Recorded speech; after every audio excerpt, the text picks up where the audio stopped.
Du spuest diesen Moment, wenn ein Tour hinter dir Zufeld und du weißt sei öffnet sich nie wieder. Ist das Jahr 879 vor Christus. Ihr Name ist Aia. Sei ist 17 Jahr alt. Und der Assyrische Könige Schurnaserpel Aia steht 50 Schritt entfernt, während sen Soldaten die Stadt Suru in Schutt und Asch legen. Aia hält noch das Touch in der Hand, das ihre Mutter ihr Hut morgen gegeben hat. Ihre Mutter ist jetzt tot. Aia hat gesehen. Und in diesem Moment, während der Roch die Straßen füllt und die Schrei versteht sei, was als nächstes kommt, aber sei versteht noch nicht ganz, noch nicht. Was in den nächsten Wochen mit Aia geschieht, haben Assyrische Könige selbst dokumentiert, in Stein gemeißelt, stolz, das Assyrische Reich existiert über 1,4 Jahre. In dieser Zeit führten Assyrische Könige mehr als 200 dokumentiert Militärkampagnen durch.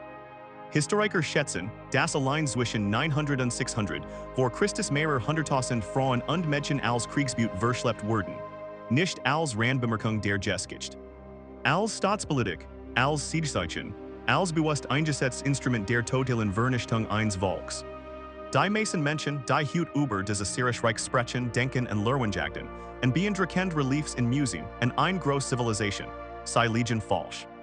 Die Assyrischen Könige wären die ersten Herrscher der Geschichte, die systematisch dokumentierten, was sie Frauen angetan haben, nicht weil sie sich schämten, sondern weil sie stolz darauf wären. Die Inschriften von Schurnaserpel Aia, die Hut im British Museum in London Städten, beschreiben explizit was mit Frauen aus besiegten Städten geschah. Der Assyriolog A. Kirk Grayson, der dies Text jahrzehntelang übersetzt hat, schrieb, dass kein anderes Reich der Antike sen eigenen Kriegsverbrechen so detailliert und so selbstgefällig verrichtet hat.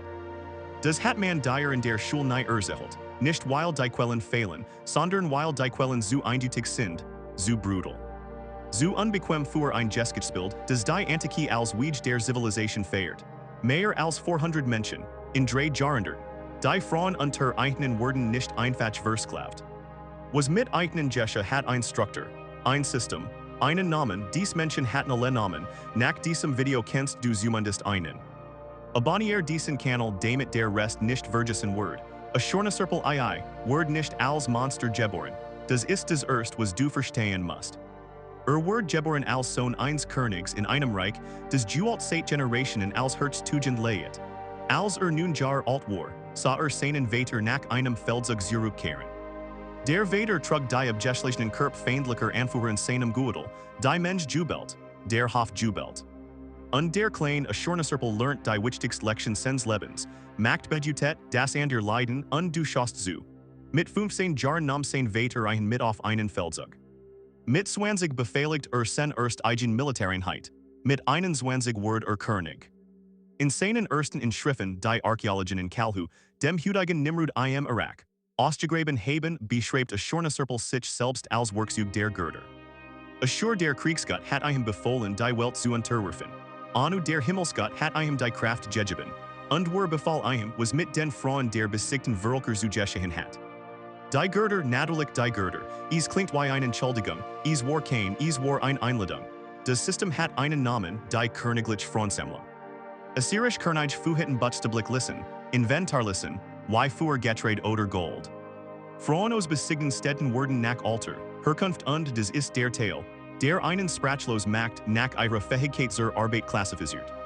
Aber Arbeit bedeutet im Assyrischen Hof nicht nur Webstel oder Kutsch, bedeutet etwas anderes.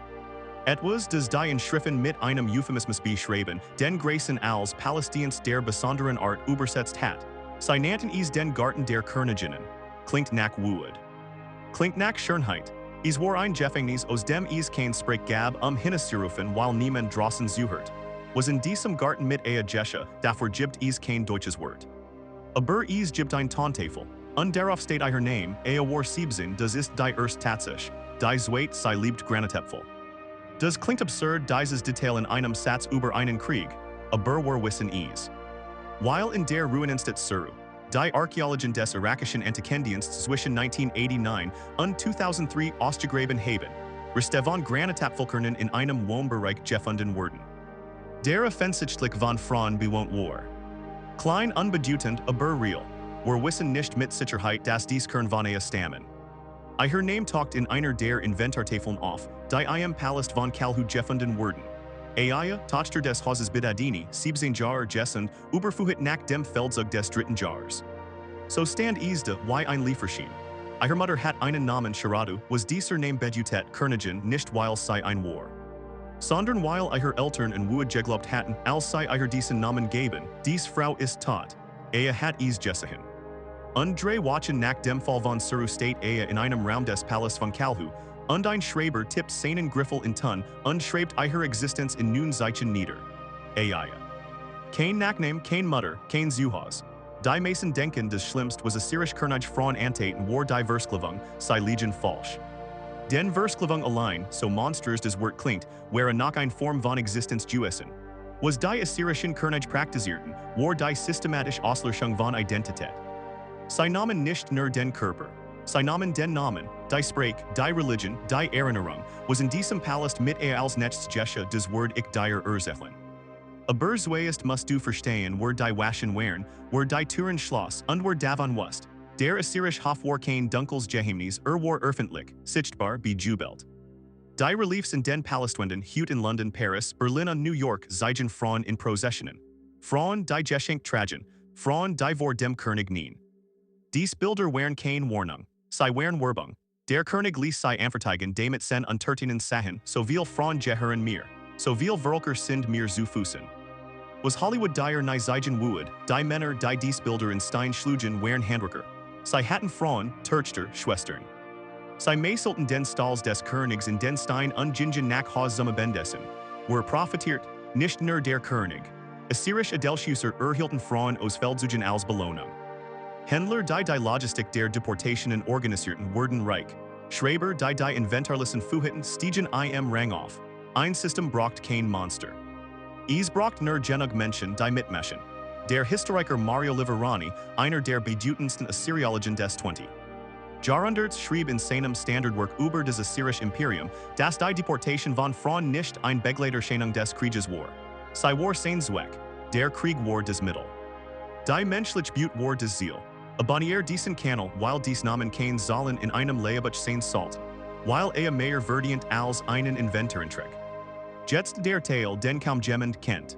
Die Assyrischen Könige verwendeten Frauen nicht nur für den Hof, sie verwendeten sie als diplomatisches Werkzeug.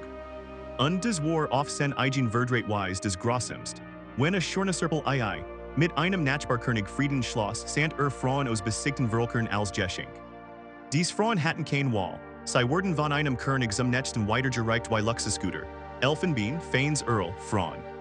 So stand es in den Friedensverträgen, die Archäologen in Nineveh gefunden haben, nun Elfenbeinstatuten. Setzig von Earl, zwölf Frauen aus Bidadini, zwölf, kein Namen, kein Herkunft. Nur die Zahl, den Lehrer wussten es, manch von ihnen, die Quellen sind nicht versteckt. Die Tontafeln liegen in den Kellern der größten Museen der Welt, sie wurden übersetzt, publiziert. Archiviert und dann, weggelegt, weil die Frage, die sie aufrufen, unbequem ist. Wenn ein Volk sein Imperium auf dem Körper von Frauen gebaut hat, was sagt das dann über Imperien general. Es gibt ein Tontafel aus dem Jahr 866 vor Christus. Sie kam 1989 beim Bau einer Straße in der Nähe von Mosul zum Vorschein. Ein irakischer Archäolog namens Musahim Mahmud Hussein sichert sie bever die Barbaten sie zerstörten konnten. Was darauf steht, wurde erst 2004 vollständig übersetzt. Es ist ein Beschword. Von einer Frau in einen Palast beamt. Auf Assyrisch mit einem Griffel in Fuchentun geritzt in einer Handschrift die Wissenschaftler als unjobt beschreiben, dies Frau war kein Schreiberin. Sie hat sich irgendwie Zugang zu Tun und Griffel verschafft, und sie schrieb, ihr Name war Ahatabisha. Ahatabisha bejutet, Schwester meines Vaters lieb. Jemand hat ihr diesen Namen gegeben und dabei in einen Mann gedacht, der sie liebt. Dieser Mann war jetzt nach allem was geschehen war wie tat, wie doch nicht, sie wusste es nicht. Das war ein Teil der Torte. Sie hat kein Waf, kein Verbundet, kein Möglichkeit den Palast zu verlassen, die Waschen kannten ihren Namen, der Schreiber kannt ihr Inventarnummer. Sie war Agentum, also tat sie das Einsage was das System nicht ausdrücklich verboten hat, sie schrieb. Auf einer Tontafel kleiner als den Hand ritzt sie ihr Kleid in den Tun. Sie beschwört sich darüber, dass ein ander Frau ein Aufseherin im Frauenhaus ihr Essen gestohlen hat, dass sie krank sei, dass sie Schmerzen habe, dass niemand ihr helf. Der Tun ist lakonisch, fast bürokratisch, kein Schreien, kein Flehen nur Fakten, und doch in diesem Tun in dieser Sachlichkeit steckt die größte Erschütterung. Weil du spuest, das dies Frau Gellernt hat nicht zu schreien. Das des Schreien längst aus ihrer Harrisgeprest worden war. Was blieb war des Nuchternst aller menschlichen Handlungen, die Beschword, des Beharren darauf das etwas unrecht ist, des Weigern unsichtbar zu werden, ob jemand ihr Haft des Wissen war nicht. Die Tontafel existiert, sie liegt heute in einem Depot des Iraq Museum in Bagdad, die Beschword word aufgezeichnet, was danach kam, war haben kein weiter Spur von Ahatabisha. Aber ihr Name existiert, sie hat ein hinterlassen, in Ton, für 2.87 Jahre, und sie war nicht allein. Assyrische Archive haben Namen von mehreren hundert Frauen bewaht, die in Palastdokumenten als Beschwerdeführerinnen auftauchen. 347 Namen, in einem Zeitraum von knapp 150 Jahren. Das klingt nach wenig, es ist als. Weil dieser 347 Frauen einen Griffel in die Hand genommen hat, in einem System, das für sie keinen Griffel vorgesehen hat. In einem System, das für sie kein Stimm vorgesehen hat, ungeschrieben hat, einig flohen, wenig erfolgreich die Mason nicht. Ein Frau namens Kubaba, ihr Name ist aus drei verschiedenen Quellen bekannt, versucht laut einem Bericht eines Palastwächters, durch den Abwasserkanal des Frauenhauses zu entkommen. Sie ward gefunden, was dann mit ihr Gesche hält der Bericht in einem einzigen Wort fest, bestraft, nur dieses Wort bestraft. Du stehst jetzt vor einer Tontafel in einem Museum. Du liest dies Zeichen, und du fragst dich, was hat das Wort bestraft für Kubaba bedeutet? Du fragst es dich, weil du es dir nicht vorstellen kannst. Weil das Wort bestraft in dieser Sprache, in diesem Kontext, dinge bedeutet, die war heute nicht in einen Satz schreiben würden. Kubaba hat es trotzdem versucht. Das ist das Einzige, was zählt. Karen war zurück zu dir, du lebst im Jahr 2025. Du hast heute Morgen aufgewacht, in einem Bett, in einer Stadt, in einer Zeit, in der kein König das Recht hat, deinen Namen auf ein Inventarlist zu schreiben. Das ist kein Selbstverständlichkeit. Das war es nicht. Was die Assyrischen Könige mit Frauen wie Aia und Ahatabisha und Kubaba getan haben, und dies nicht mit dem Niedergang des Assyrischen Reichs im Jahr 609 vor Christus.